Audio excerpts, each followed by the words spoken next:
What's up, y'all? It's your boy Neezy Baby 84 coming at you with the Daily Drive. Alright, so it's been a while. It's been a couple weeks since I've posted anything, done any kind of videos or whatnot. Let's see, I guess it's May something, 21st, 22nd, this whole drive and shit. All my days really kind of just mashed together. I don't know what day it is ever. I don't really know. I just wake up and start moving around. Trying to think of where my thoughts are even at the moment. Last week was a good week. I was in Panama City Beach for my timeshare. Workcation did really well. It's the best that I've done. I guess just in general, in terms of the driving, being up there in Panama City Beach, it's really about being centrally located to a busy place. I'm not sure if I've gone over it, but so far Gainesville is the best market in my area. But as usual, I have to drive an hour, 50 miles. It takes me 100 miles to make anything. Ocala does really well, but the problem is that honestly, it's fucking easier to drive in New York City than it is in fucking Ocala these days, because the traffic, the lights don't change. You just can't get through traffic. And it's almost like the construction that they were supposed to do for all the penny tax that we all voted on, it's really just for new communities off the beaten cusp. So it's almost like there's no real road widening anywhere happening, and it's just aggravating. It's like I spent an hour and 20 minutes on two fares to make 22 bucks, and it's like, what's the point, so it's difficult. So right now I'm heading up. I'm trying to get to Gainesville. I should have just left the apps off and drove straight to Gainesville. And that's my dilemma, is that sometimes I'll try to pick up something, but next thing I know, I'm 10, 15 miles out of the way, and I'm like burning through gas and wasting time trying to get back on route. So in terms of Panama City Beach, it was a great week. I mean, I fucking love it up there. I've been thinking about moving up there.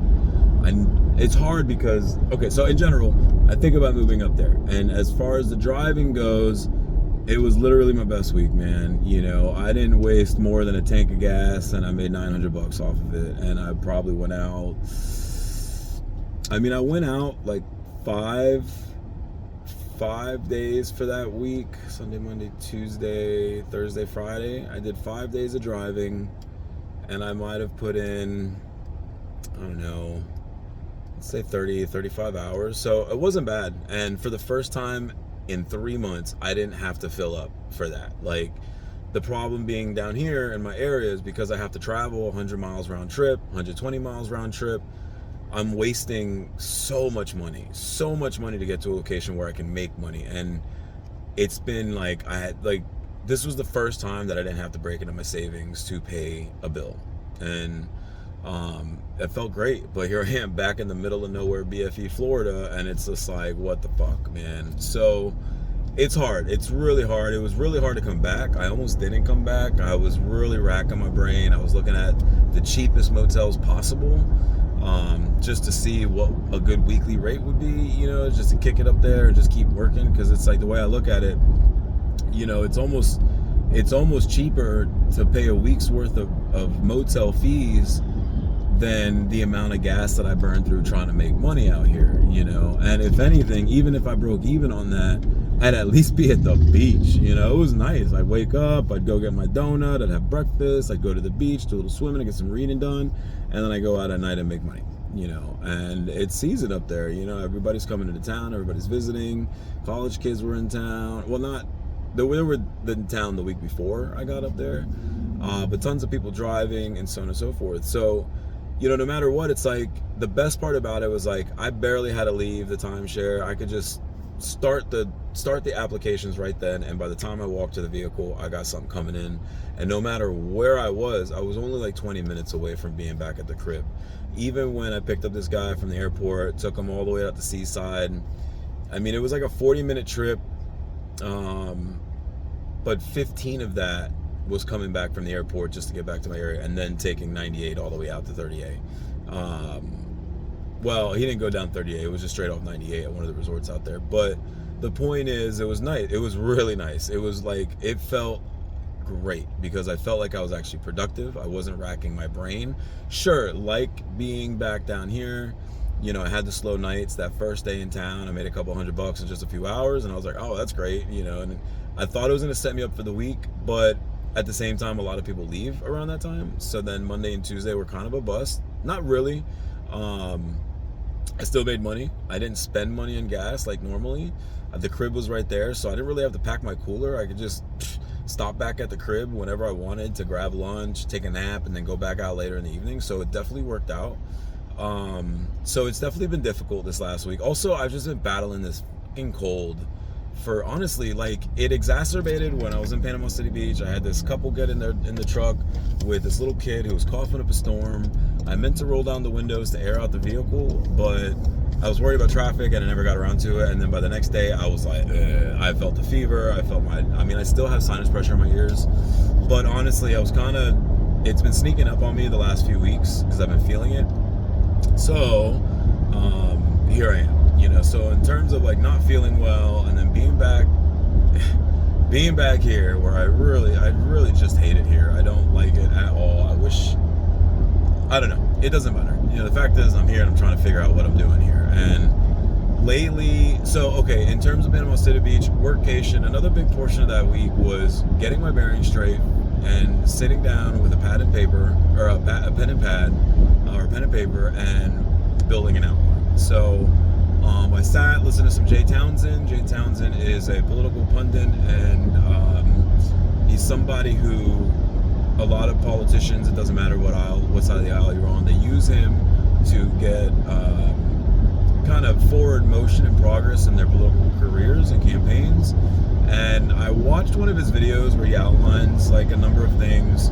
And here's the thing, yes, it is all based on politics for him, but the outline that I built watching his video, it's good for anything. It doesn't matter what you do, whether it's entrepreneurship, whether it's politics, business, it could be education. So for what I did was I built an outline based on what he said, and then I implemented that into an educational outline for myself, because I'm at this point where I gotta figure this out. Like, you know, everybody's like, you know, start business. Yeah, it's great. Being an entrepreneur, cool. It's, you know, when I was in New York, I had a cleaning business I started. I sold a ton of weed and gummies, and it was a legit business, you know what I mean? Like, I had friends who were chefs, and they did all the chemistry. We had distillate coming out of Colorado. They did all the you know, I was pretty much sales. You know, I ran everything. You know, they were the cooks. They put everything together, and I would come and I would disperse it into the city. Did amazing. I was, you know, living life. I was at the top of my game, more successful than I'd ever even thought imaginable in my life.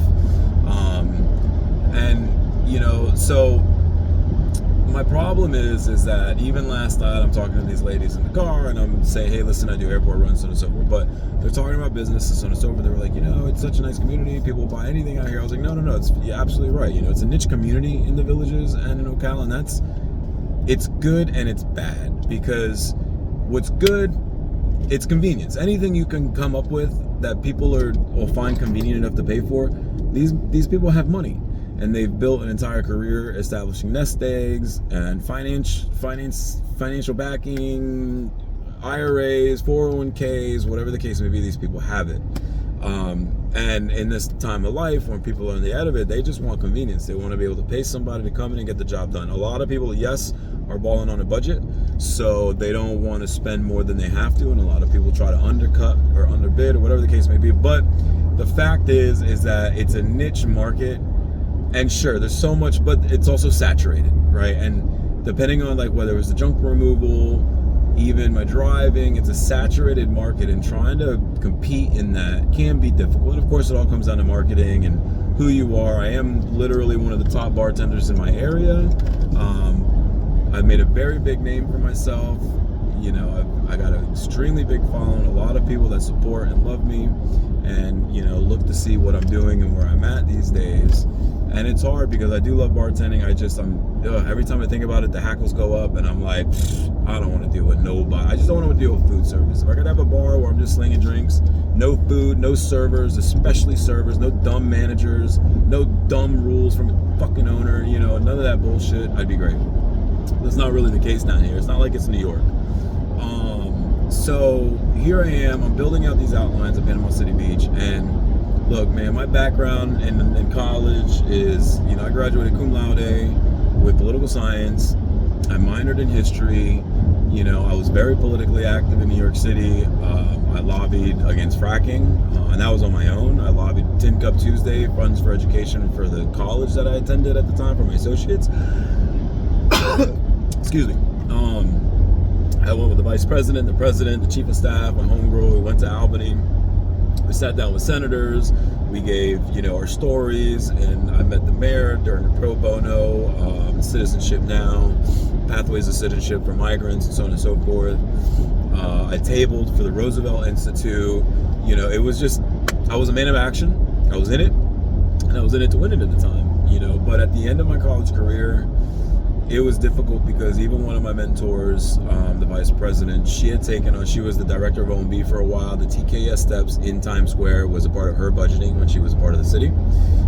She was good friends with the mayor, Chuck Schumer, the whole nine. And again, it doesn't really matter what side of the aisle you are on. The fact is, these are echelons of society that people don't really understand. And these are echelons of power and networking.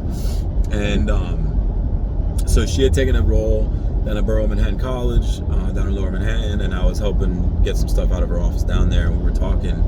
And she had mentioned, because I was talking, I was like, well, maybe I should do like a clerical position or some kind of entry. She's like, Raul, she's like, I don't think that's going to be for you, sweetheart. She's like, why don't you just keep doing what you know what to do? And then, I went back to hospitality and bartending, and, I just became extremely successful. And because of my college career and my educational background, I had become such a more well-rounded individual, especially as a man. But here it is, man. 2018, almost 10 years since I graduated. I mean, I gave a 5-minute speech. It's like the culmination of everything was my 5-minute speech to I gave the 2018 welcome address to the class of 2018 for Gutman for my associates. This was after I graduated with my bachelor's, and it was like one of my most proud moments. I'm not only am I on stage with the entire faculty, but I'm talking to a body of 500 people, students, and that was a small school. That was a brand new school when it started, and I attended for first semester, very first year of that school. I was part of their very first graduating class. But it was meant to be a small community college in the middle of Midtown, Bryant Park, Manhattan, and it was amazing. And it was like the pinnacle of that portion of my educational career. And my dilemma that I find, especially since returning, and being so far removed from education, and in that realm, is that I have slowly lost that kind of diplomatic sense of who I am and who I became. Like when I first came back, I was surveying land for 6 months. I enjoyed it. There's a lot of roughnecks out there. And for a while, I started kind of picking up, the roughneck attitude, kind of getting on people, yelling at people how to do it, just be like, give me this fucking shit, let me show you, don't do this, just being real aggressive. But it's hard too, because that's also the background in hospitality I have. I came from a very aggressive background in hospitality where, it's literally like you watch on the TVs, everybody's cursing each other out. That's just what it is, And then I come back here, and it's like you're stepping on eggshells for these people. It's nothing but two major corporations that run in the villages. It's just saturated, and everybody's got the same menu. It doesn't really matter what restaurant you're at. Most of the food, yes, there is some very good items, but almost every restaurant has the same exact thing, and they take the top 10 list of other restaurants and they put it on their menu. So you're not getting anything different. You're just getting somewhat different vibes because of different, obviously, workers, different aesthetic appeals, and also different communities that fill those restaurants. So, but my point is that being so far removed from education, I've lost a lot of that diplomacy and in my character strengths, which is why I find myself without a job, right? My temper starts flaring all the time, but it's also, you deal with a lot of bullshit down here, a lot of bullshit that you wouldn't have to deal with anywhere else. And, but here I am. So this week over at Panama City Beach, I said, all right, so there's two things. So there's the technical trade idea, CDLs, I think I've spoken about that before. And as of lately, the last couple of weeks, I've been thinking about pilot's license. So my cousin flies for Air National Guard. Well, no, he was Air National Guard, pilot for the Air National Guard. Now he flies for Delta. He retired, whatever. I obviously have never gone to the military, so it'd be a very different pathway for me. But almost the entire week in Panama City Beach, I picked up pilots. And man, was I bending their ear. I was taking advice.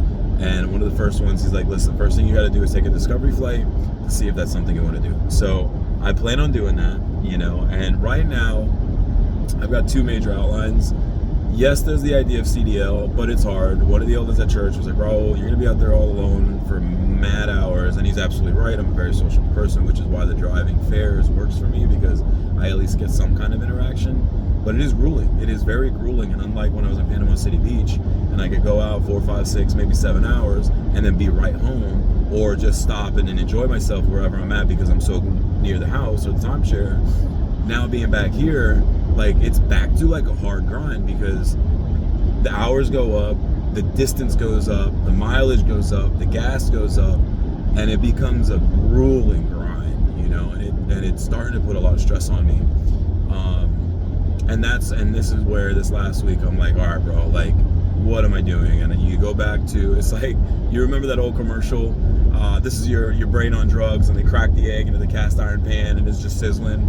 But there was also those old, the old commercials, the mind is a terrible thing to waste. And listen, man, education, as a non-traditional student who went back at 27 years old, spent 5 years in college, completed all, graduated twice with honors. I have my with honors degree for my associates. I graduated cum laude with my undergrad.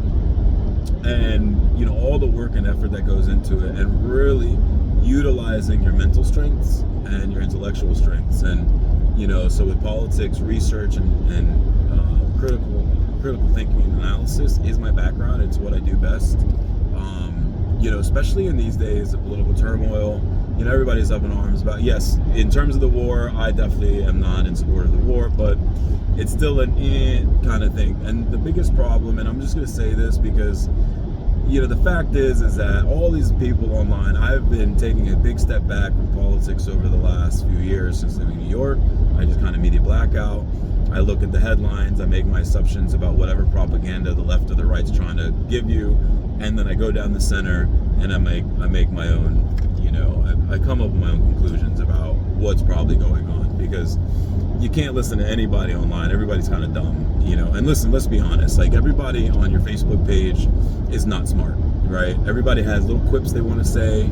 There are people that are extremely smart that I know, that I love, that they're just life smart, but politics are very different. And like I mentioned earlier, that's a very different echelon of society that nobody is a part of, and that's a power echelon. And politics, the ebbs and flows, that's why there's a word, that ebbs and flows idea comes with politics specifically, because there's a sense of inference. And that's something that I've been thinking about a lot, is that, and especially like a year ago, I was talking about an uncle, they were talking about, I don't know, friends of theirs were saying something about Puerto Rico or Columbus or whatever, one of the holidays that, liberals always, and white people, or not even just white women, they were dumb liberals, are always trying to we can't celebrate this. The fact is that whatever they were saying was false.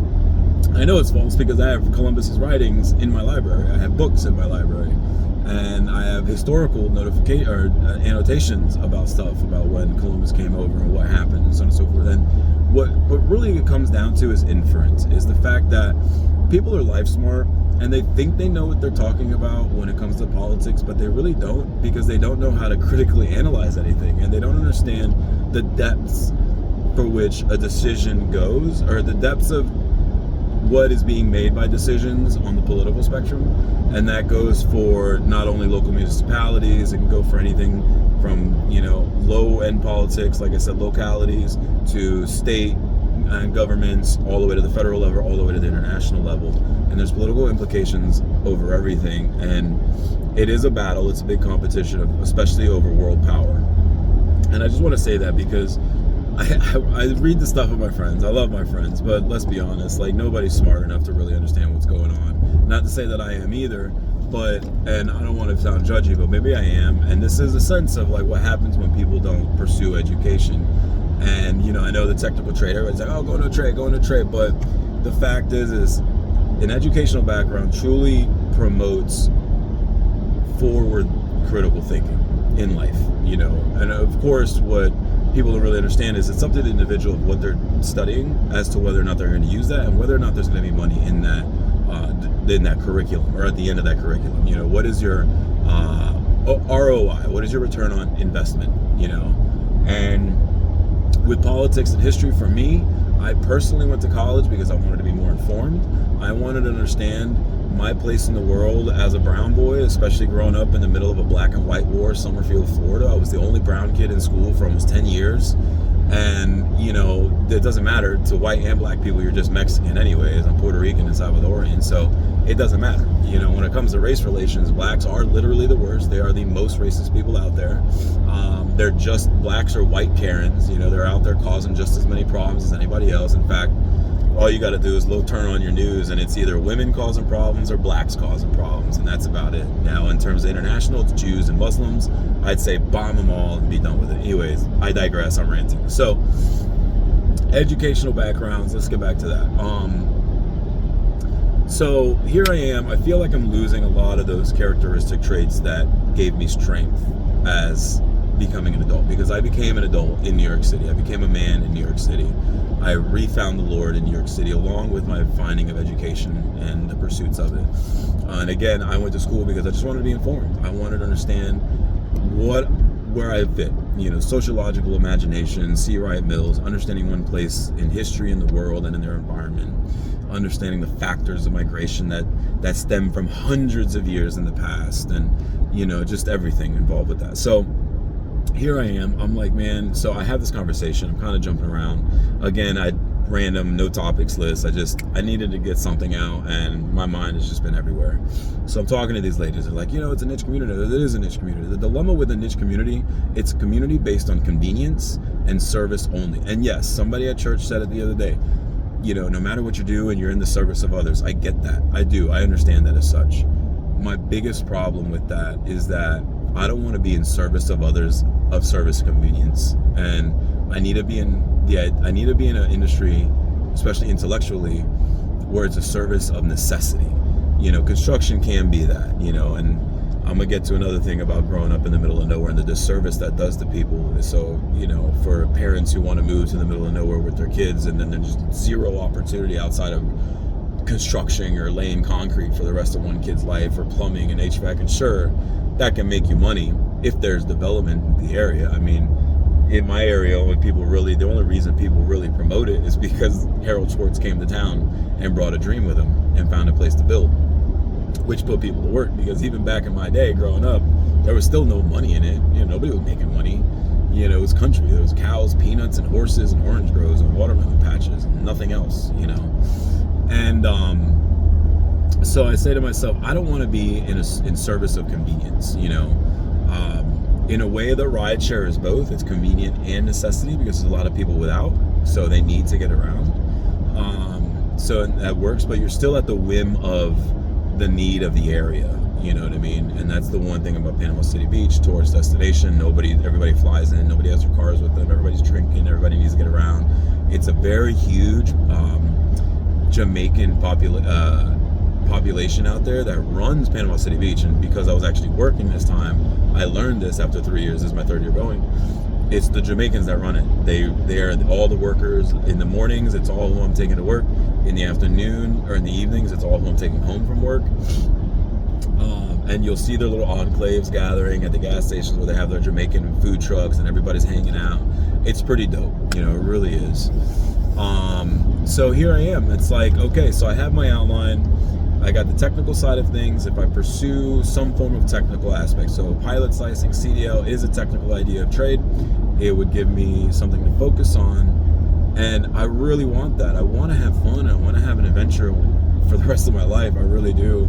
But it's difficult because I know that there's a portion of my brain that I'm not working, and it's the side of my mind that I want to use the most, and it's the intellectual side. And when I sit down with my pad and paper, I realize that yes, it would be awesome to fly planes. It would be awesome to be a semi-truck driver and travel the United States and whatever. But there is a part of me that's missing, and that is the education. It's the really working of the mind outside of what's in front of me. It's really working through proper issues. So right now, I've held off on the CDL because just don't know if I want to spend $4,000 right now and then start working for a trucking company for the next year or 2 years trying to, really build back. And I can. But at 42, I really, and like I've said before, somebody at church said to be very intentional about what I need to do. And I'm trying to be intentional. And that's why I'm on the grind right now with the driving, because it does bring in income. It is paying the bills. For the first time, I'm breaking even because of Panama City Beach. There is a fear behind it all. It's, my biggest stressor is that I foolishly tried to buy some houses, went through the loan process. It wasn't foolish to that. It was that I foolishly amended my taxes. I think I've said it before. If you're watching this, don't ever tell the government what you make. Keep all your money. Sorry, don't give them anything. If you're making money on the side, keep it to yourself. Don't amend taxes, not to appease the banks, nothing. Just find something in your price range. I went outside of my price range because truthfully I made the money. I had plenty of money to do it. But in order to do that, I had to amend taxes to show the banks. And then the government came after me with $17,000 in taxes, back taxes. And now, for the first time in my life, I'm looking at bankruptcy. And I can't even do that because then if I bankrupt myself, then I'm going to lose the one thing making me money right now, and that's my truck. So I'm trying to duck and dodge the government. So just in general, fuck the government, Don't ever tell the government what you're doing. They're just, the government is there to do nothing but put you in the hole and take from you. So anyways, in terms of education, I walked into the library the other day for the first time in probably since college, and lo and behold, it felt amazing. And I found myself going directly to the law section, looking at law books. I took out a Paralegal for Dummies books so I could sit down. I built an outline off it, and to go back to the outline over my week in Panama City Beach, my education, I had my outline that I watched from Jay Townsend that I put together, and then I built an outline for my educational pursuits, and law and journalism are at the top of that. When the Ukrainian-Russian war started, truthfully, in my mind, I was like, why am I not there? Why am I not reporting this? I got that desire for it during COVID when I was in New York City. I had my Life in the War Zone, Easy Baby 84 coming at you live, documenting everything when me and my buddy Dakota pushed curfew, seeing just the craziness out there. So journalism, the idea, I had a buddy of mine from college who worked for the New York Times for like almost the last 10 years. He has now left. He's wanting to go into teaching. He's been all over the world, traveling, writing stories, and it's awesome. Like, it's so inspirational.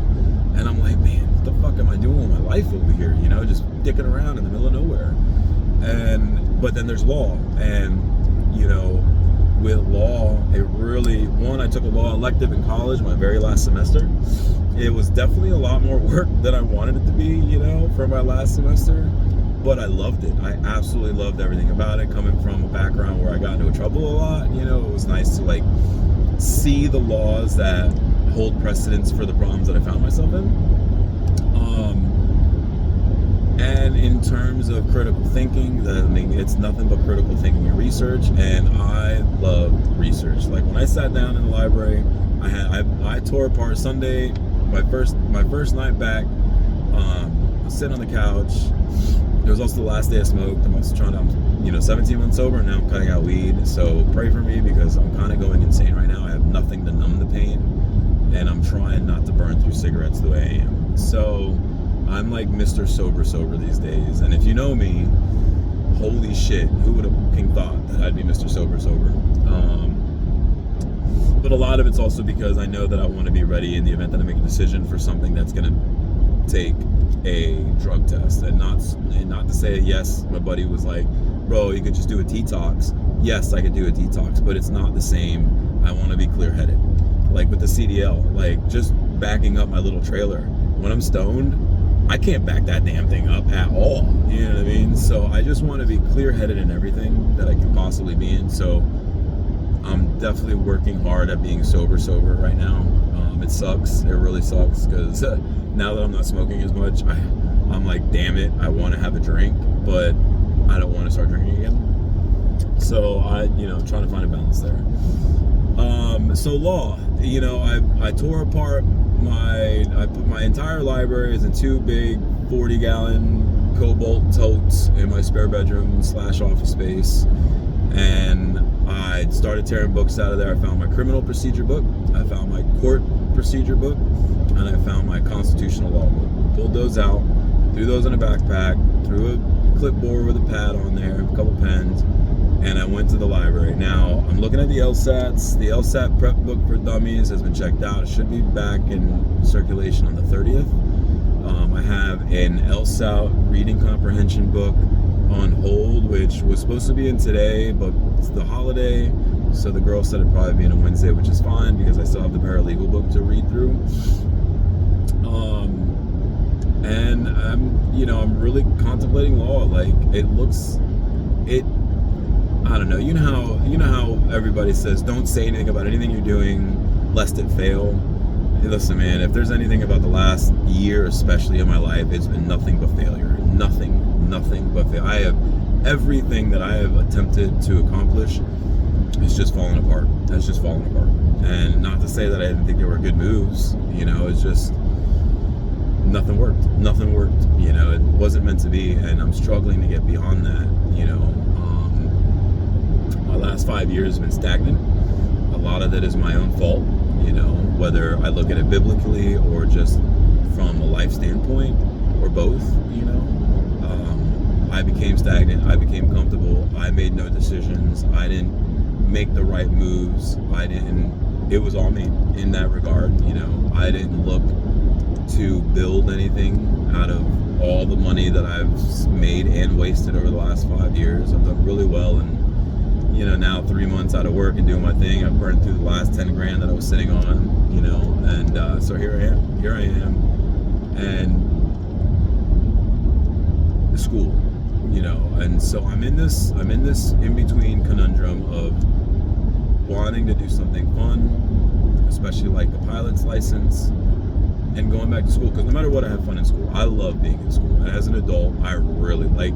As a kid, nope, school is not it, man. And this is where I want to really get to the meat of this subject of this video, and it's the idea of, hold on, my phone's shaking up and down a lot because of this road here.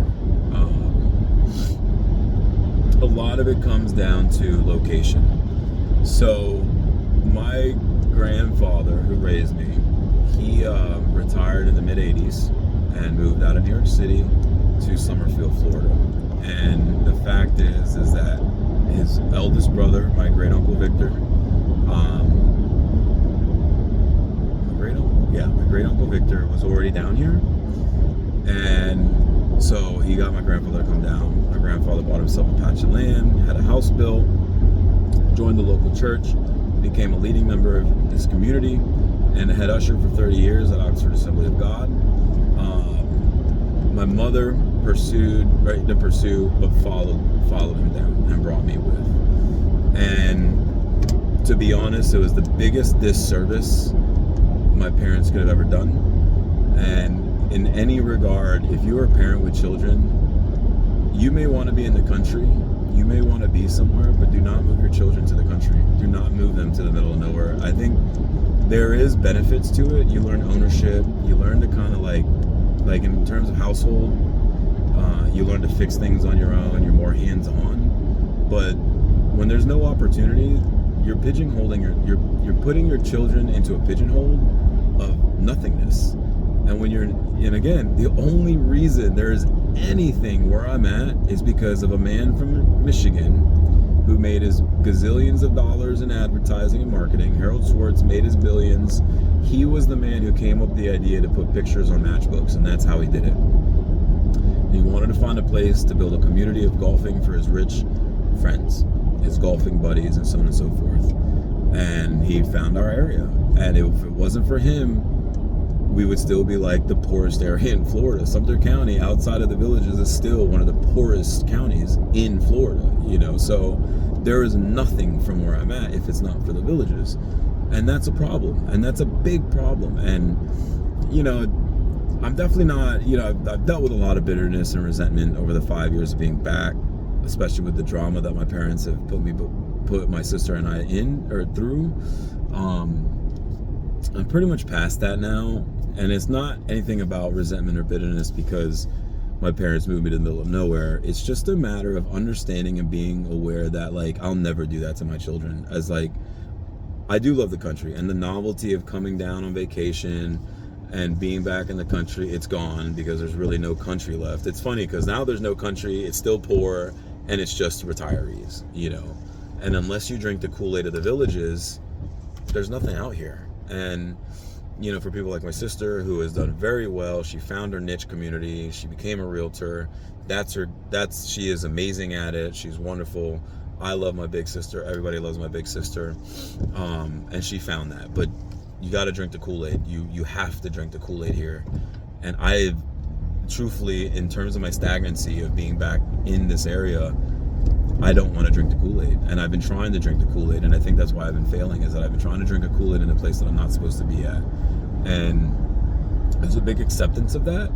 I've been stuck in the past of my successes of the past, of New York City, where I came from, what I built. I had a little empire that I built for myself, and I left it all during COVID. I pursued a wrong woman.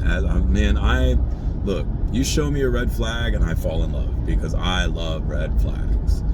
Even my niece called me out. She's like, Uncle Raul, you say you don't want drama, but every time you get a girl, it's nothing but drama. And I'm like, oh, shit, you're right. Yeah, maybe I get bored, and maybe that's just what it is. But, so here I am. And, my buddy last night or the other night was texting me. He's like, yeah, bro, but you don't want to be figuring shit out at 50. And he's absolutely right. And I am in the middle of figuring this out right now. Like, I have to start making proper decisions. And one of my pieces of advice for any of my friends, my 2 divorced friends who had moved in with me, they needed a place and, to kind of regather themselves and reorient their minds and, move forward. The biggest thing was decisions. And that's something that I've told people over the years, is that once you make a decision, everything else kind of follows through. And I used to be the man of action. I used to be Mr. Decision Maker. I used to just be like, let's do it. I'm doing it. Fuck it. But I had the means to do it. And now I question everything about myself. I question everything that I want to do, everything that I'm looking to do. I doubt myself at every turn. My confidence has just dropped tremendously. Like, my confidence is at the bottom of the barrel right now. Yeah, my physicality is great. I love it. My sobriety is amazing. It suits me great. It suits me well. I look great. I feel great physically, but mentally, I'm in a fucked up position, straight up. Like, I'm in a bad spot mentally, and I'm really battling trying to get through that. And I just feel like being back here, there's this weird, I was talking to somebody on the phone the other morning, and I'm like, it's just this weird sense of being like, feeling like I'm a child again here. Like, none of the manhood that I took on for myself and the accomplishments mattered when I came back here. It's just, and you're battling this sense, and then back, and okay, I digress. I want to go back to the idea of pigeonholing your children when you move to the middle of nowhere and being in the middle of nowhere. Because the problem with being in the middle of nowhere is you have the middle of nowhere mentalities, meaning you got to do something for the rest of your life. And let me tell you something, one thing that my sister was really upset about her husband, they're separated right now, not to put too much business out there, but this video he sent, this man's like, oh, well, only women say you should go do everything you want to do, and blah, blah, blah, blah, women say that. Okay, he's not wrong, right? But women aren't wrong either in saying that to their children, because, and this is something that when I come across young people, I'm like, listen, you have zero loyalties to anybody. You have zero loyalties to a company. If you're 16 to 20, you walk out. If you're not happy, walk out. Don't give no 2 weeks. Screw them. Just screw them, because you don't owe these people nothing. All these companies want to do is dog you out and use you. You're going to bleed for these people and these companies, and you're going to come out with absolutely nothing. So try everything when you're young. And my dilemma was, I was busy getting in trouble. I was busy drinking and drugging, just fighting, gun charges, the whole nine, just busy doing a lot of nothing. And that's why I find myself in the position I am now, with zero background outside of hospitality. I had my educational pursuits, which was great, did it extremely well. I loved it all. I'm just gonna park here for a second. Now I'm in Gainesville. I'm hoping to make a little bit of money right now. I wanted to come out here early. Park in the shade. I'm a surveyor. I find shade. So, and here I am. One of the biggest things about when I had to leave my church at Oxford and find just a new group of men is, I love my homies, man, but there's this victim mentality that comes with, my buddies who are like, I can't do school, I can't do that, you got to be in construction, you got to be in HVAC, you got to be in some trade for the rest of your life. Listen, absolutely not. It's such fucking bullshit. Straight the fuck up. Yes, there's some necessity for things like that, and again, if you're in an area that's developed, there will always be a necessity. But if you're in an area that there's nothing, there's necessity, but it's on the low end of necessity, okay? And the fact is that if you are at the stance in your life that you say, I can't do this, then you're no more or less the victim that you point your fingers at others for being in this world, right? And sure, you want all education's BS, nobody makes money. Yeah, sure, it's up to the individual. If they chose a degree that's not going to make them money. If you go out there and do gender studies, you're never going to make money. Granted, you can get with a nonprofit, you can make a little bit of money, find a nonprofit. And there's some private sector stuff, but in private sector, ain't nobody caring about gender roles and color and shit like that. Like, you go into engineering, you're going to make money. And the fact is, and here's the fact is that for those men that I know who can't do school, they're still going to be at a certain level because they don't go to school. Even in construction, yeah, you could work 30, 40 years to get to, some supervisory position in your construction business or own a company. But the fact is that in order to get there faster and to really hone that skill in, you got to go to school. There's going to be book work involved in every aspect of life that we have in our careers, and it doesn't matter. You're gonna have to go to school, like especially things with like construction, like HVAC apprenticeships, lineman apprenticeships, everything takes some form of apprenticeship, in some form of schooling. You have to understand technicalities, and to do that, you still have book work. And it's like, I knew a guy that I was surveying, man. This guy, dude, let me tell you, and this is a country boy from Sumter County, not even Lake County. I'm talking the type of country boy that grew up in like a small home with like 5 brothers kind of thing, straight country, but smart. I mean, this guy, he was the one trying to show me all the mathematics for surveying, how to really look at the 360-degree angles and what you're doing out there and what you're really looking when you're shooting the robot, and you're looking for your angles and you're sighting things out on a piece of land. His drawings, like, he was one of the heads of this company, but he was capped out at like $20-25 an hour. You know why? Because he never went to school. And that's the point. If you want, like, things like surveying, and you want to be a PLS, you want to have a PLS, a professional land surveying license, you got to go to school. You got to go to school for geomatics. You got to get that degree work under your belt. You got to put in the 3 to 5 years it takes to do that, because then you can own something. Then you can be the head honcho of everything. Ain't nobody going to hire you. Yeah, you're going to be hired, but you're always going to be at a low end. And sure, you get with a company that pays their men very well, especially the men who know what they're doing. And he worked for a smaller company in a smaller area, hence my area. So he was capped out. He found himself a great spot in Orlando. He's doing really well. He's making good money. But again, unless you pursue the curriculum that is associated with that trade, you're going to tap out. You're just gonna max out, and that's it. Unless you fall into the position where you can take over a business for somebody, or you start your business, but you're always gonna need the people who know what they're doing the most, and that comes with some form of curriculum. And this is the dilemma. And I've been and that's what I've been battling since being back in Florida. And it's almost like, people, and what's aggravating is that because these men and these friends of mine, they're like, it's like they want to like down on people for going to use their mind. Let me tell you something. If you don't use your mind, you will be at a loss in this world for the rest of your life. you're never gonna have anything. You're never gonna break a ceiling that's holding you down, and it's really just ourselves. And so what I want to say is, if you're young, yes, do everything that you can, because you don't want to be bouncing around like I am at 42 now, trying to figure it out.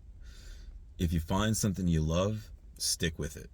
Absolutely. And this is the thing where I'm not mad at myself, because if it wasn't for development in Harold Schwartz and the beginnings of the Villages, I would have never gotten a hospitality.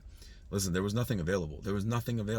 Nothing. It was either I'm going to be a farmer, I'm going to be in construction, I'm going to be laying concrete. Nothing. There was nothing else to do. And then Harold Schwartz came. All of a sudden there was restaurants to work in. And I was like, oh, okay.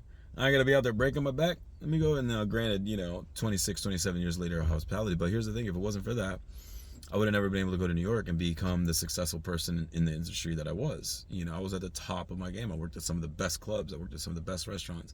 I worked on the best rooftop in New York City and Brooklyn, William Vale Hotel, Turf Club. Nobody has a better view than that spot. I've been lead, I've been manager and supervisor.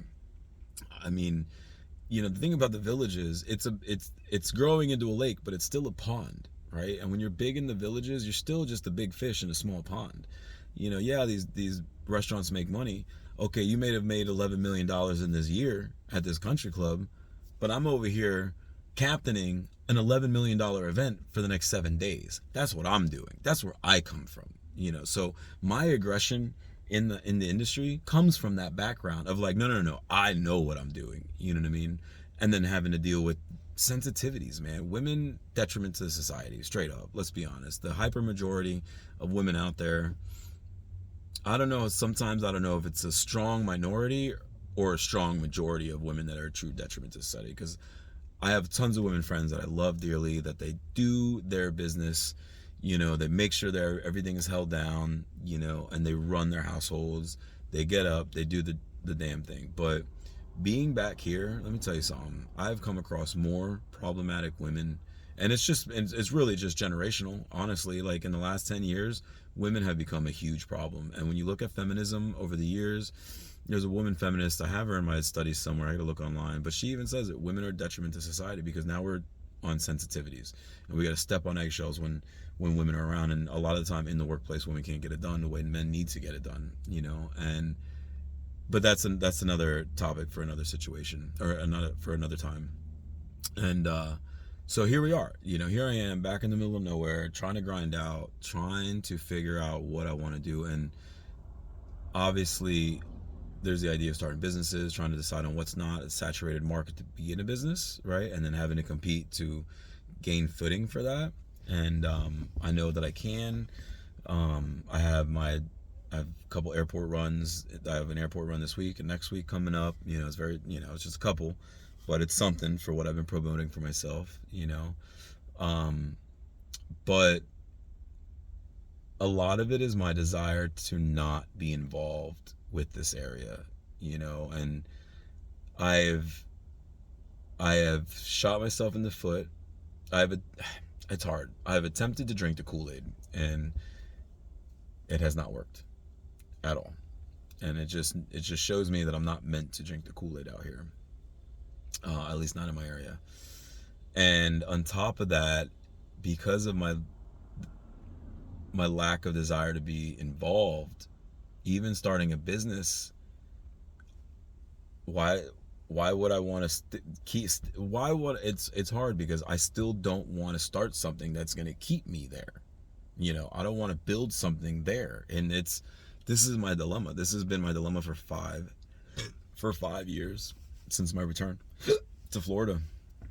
And so I've got some plans.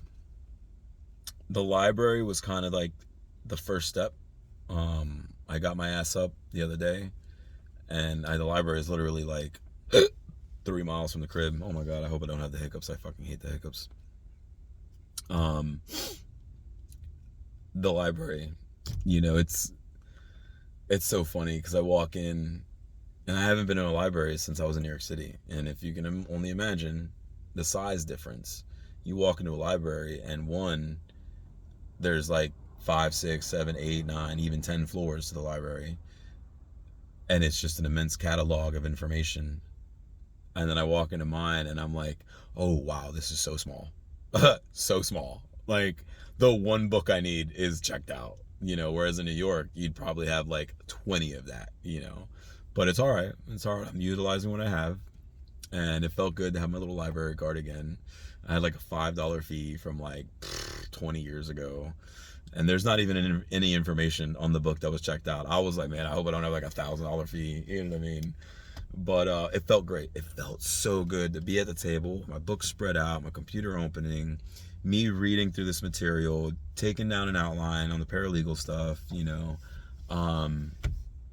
So, in consideration of this, I'm here in Gainesville. This is where I just pulled in. This is where I parked to finish this video up. And that's another thing that's hard about being in the middle of nowhere, because then you have to travel to get to where you want to be. And a lot of people do it. My buddy did it back in the day, but almost everybody doesn't. Like 99% of everybody from my area does not follow through because they have to travel. And when you're traveling an hour, 2 hours, the amount of gas that takes, the amount of time that takes, and then you still have to work. For the single mothers out there who have their kids and everything that they got to get down and come back, unless you move out, most likely they're not finishing, and for the ones that have, it's because they're positioned themselves living wise to be in between, or they've had to take time off of work to get things done. For the first time ever, I'm looking at online stuff, and I hate that I'm thinking about online school. I really hate that I'm thinking about online school, because I am a big proponent of in-class education. I truthfully feel that you can't gain the type of education that you truly need from just online studies, compared to being in class with real-time direct access to a professor, to your peers around you, the idea of bouncing ideas off and true debates right then and then when, emotions get high, and everybody's high strung. I remember one time in class, we were in international politics, and I was like, we were talking Jews, Muslims, as usual. We're on that conflict, one of those conflicts. And I was like, so why don't we just drop a nuke on the entire Middle East? Get rid of the Jews, get rid of the Muslims, and the world would be a better place. That started a shitstorm in class. Everybody, oh my God, everybody was up in arms. Like literally the whole class. There was like 50 or 60 of us in the class. And what's super great, the people who had my back were the Indian men. The men from like literally India. Because they get it. Because it's politics, and that's power, and that's understanding. And they know. They deal with the same shit over there, Pakistan and Bengal and all that shit, man, But you don't get that if you're in class online. Now, I will say, and maybe because I'm thinking about it for myself, if in fact you have a proper educational foundation of coursework on campus, because the thing about campus is obligation. You have to be there. You have to show up. Now, granted, online you have to show up too. You have to show up for yourself, and you have to time manage yourself, and you have to be on top of yourself to get it done. So it's, in a way it's easier, but in a way it's not, because you still have to get yourself to do it. You have to motivate yourself enough to take action to get your work done. Instead of knowing you better be a class at 3:00 on a Tuesday, and you got that class 2 days a week at 3:00, or one day on a Tuesday at 3:00, 9:00 a.m. on a Thursday, and then Monday and Wednesday is 2 other classes, one's at 5, one's at 7, whatever the case may be. But again, it's the interaction. It's everything that college environment teaches what most employers truly want. And it's the truth. What employers want are the skills that I've lost in my return to Florida, and in my return to hospitality in Florida, and being so far removed from a place like New York City, where I'm constantly networking with people around me, constantly surrounding myself with people who are aspiring to do something, that are an inspiration to me. The city was an inspiration to me. This place doesn't inspire me whatsoever. It just makes me mad. It really does, because I felt like, one, I've lost those character traits, the soft skills that we really need to make it in this world. The diplomacy that I once had, that I learned from my college roommate and my college mate and roommate. I feel like I've become more dumb being back here, just dumb. And then that's another thing with like starting a business. It's like most people, yeah, life smart. And this is what I was saying earlier, is there is a sense of being life smart, but not politically smart, you know. And you could be life smart and everything. You could start your business and become extremely knowledgeable in inventory and payroll and everything that is involved with starting your own business. But it's also a narrow-minded pursuit, because now your focus is totally on that business. And unless you have an intellectual desire to do more than your certain business, you're never really going to get smarter. You know, you could be well read, for sure. You could totally be well read. But the fact is that what school teaches people, especially for those who are truly critically analytical, is inference. Being able to take a subject and dive deep into it, devolve left from right, top from bottom, look through the issues, find precedent in things, understand the historical context behind things, understanding the who, what, when, why, and hows of history and in the subject matter. That's what a proper education teaches people. And I just feel like I've been so far removed from it in all these years that my brain, like, it's your brain is a muscle, right? If you don't use it, you lose it. Let's be honest. If you don't use your brain, you're gonna get dumb, right? It's not smoking pot. Sure, eventually you just get smoked out, you know. Yes, over drinking, ad addictions, whatever. But the fact is that if you're not pursuing something that is formally working your mind, you're gonna lose that. And I've been on that. I've been on the losing side of this battle since my return, and I've been realizing that over these last few months. I'm trying to reorient myself as to what I'm gonna have fun with and what's gonna give me fulfillment. And just in general, I love school. I really do. As an adult, you know, again, as a kid, it was hard for me. I couldn't concentrate. Coming from the country, I had to work. Everybody just went to work, especially as a man, you know what I mean? Because you're the provider, so you just have to work. And that's the dilemma. So, you know, take all that in context, you know, for whoever watches this. I'll probably split this video up anyways into smaller segments and put it up. But yeah, that's really where I'm at this moment. So here I am. I'm in Gainesville now. There's really nobody up here. You know, college ain't in session. It's summer A right now, but hopefully I'll be able to make a little something up here, at least on Lyft, because for some odd reason I don't have a direct cash out option for my Uber.